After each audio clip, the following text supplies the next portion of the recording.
भगवान बड़ी सुंदर सुंदर लीला कर रहे हैं। एक दिन भगवान ने मिट्टी खाई और भगवान ने मुख में यशोदा को पूरा ब्रह्मांड दिखा दिया। दूसरी बार भगवान ने ऊखल बंधन लीला करी।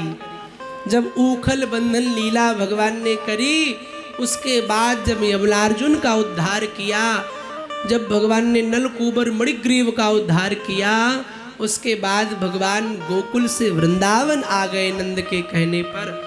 अब भगवान वृंदावन में बड़ी सुंदर लीला करते। एक दिन की बात, भगवान ने अपने ग्वाल वालों से कहा, चलो अब एक खेल खेला जाए। कैसा खेल? बोले हम लोग यज्ञ करेंगे।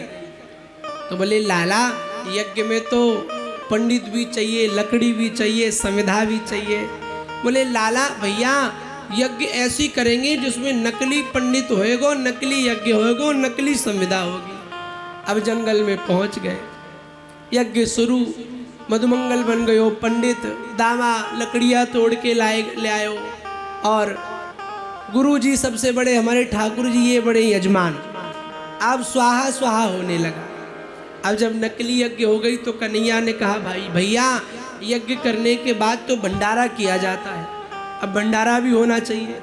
तो कन्हैया ने क्या किया, पूरे गांव में दुहाई लगा दी ब्राह्मणों को कि कल तुम सबका यशोदा के द्वार पर भंडारा है। अब ब्राह्मण बड़े प्रसन्न, क्योंकि यशोदा के घर में भोजन बड़ा सुंदर बनता था। अब सारे पंडितों ने तैयारी कर ली, कल से उपवास रखना शुरू कर दिया कि अब बाबा के यहाँ का बढ़िया भंडारा पाएंगे। और जैसे ही सवेरे दूसरे दिन भाई, यशोदा के दरवाजे पर ब्राह्मणों की लाइन लग गई।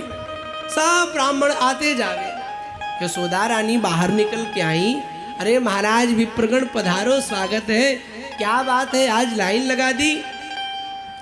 तो यशोदा से श्री हमारे ब्राह्मण गण बोले, मैया ऐसी बात है कि आज कल तेरे लाला ने हम सबको भंडारे पर बुलायो, और यही ते भंडारों का प्रसाद पाने आयो। तो मैया ने कहा, भंडारे पर मुझे तो पता नहीं, लाला को बुलाया। लाला क्या तूने कल भंडारा रखा था? हाँ मैया, भंडारा क्यों रखा था? बोले हमने यज्ञ किया था। तो यज्ञ सामग्री कहाँ से आई थी? बोले वो तो नकली यज्ञ किया था, नकली सामग्री थी, और मैया भंडारा भी नकली ही किया था। अब जब नकली भंडारा को नाम सुनो, सारे ब्राह्मण बड़ा परेशान, कल से कछु खायो नहीं, यो नंद को छोरा नकली भंडारा करे, बड़ा परेशान।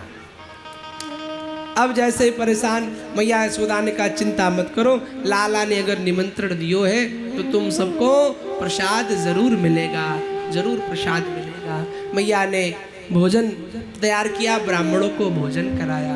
भगवान ने आगे चल के एक बड़ी सुंदर सी और लीला करी। भगवान एक दिन काली देह पर खेलने गए, और वहाँ देखा कि काली नाग है, तो जानबूझ करके गेंद यमुना में डाल दी। और जब यमुना में गेंद डाल दी तो सखाओं ने कहा, हमारी गेंद चाहिए। तो भगवान कूद गए काली दह में, और कूदे तो अंदर कालिया बैठा था। कालिया एकदम जाग खड़ा हुआ, 100 फन निकाल दिए, खड़ा हो गया, अरे नहीं छोड़ूंगा। भगवान ने कहा, चिंता मत करो, मैंने भी जानबूझ के तुम्हें जगाया। भगवान ने राधा रानी को प्रॉमिस किया था कि हम तुम्हें नृत्य दिखाएंगे। एक बार राधा रानी नाच रही थी, कन्हैया ने देखा, तो कन्हैया ने कहा, किशोरी जी मुझे भी नृत्य सीखना है। तो राधा ने कहा, नहीं नहीं, अपने आप सीख के दिखा। अब कन्हैया ने राधा की फोटो रख के बढ़िया नृत्य सीखा। अब परफॉर्मेंस कहाँ करे? तो कालिया को कहा, कालिया तैयार हो जा, जल के बीच में परफॉर्मेंस करेंगे। 100 फन का मूविंग मंच बनाया, हिलने वाला मूविंग मंच। और फोक्स लाइट, कालिया के एक एक फन पर एक एक मणि चमक रही थी, मानो 100 फोक्स लाइट लगाई ठाकुर जी ने, और कालिया के ऊपर चढ़ गए। बड़ा भयंकर युद्ध हुआ, और चढ़कर भगवान कालिया का मान मर्दन किया, और तांडव गति के साथ में भगवान कन्हैया नृत्य करने लगे।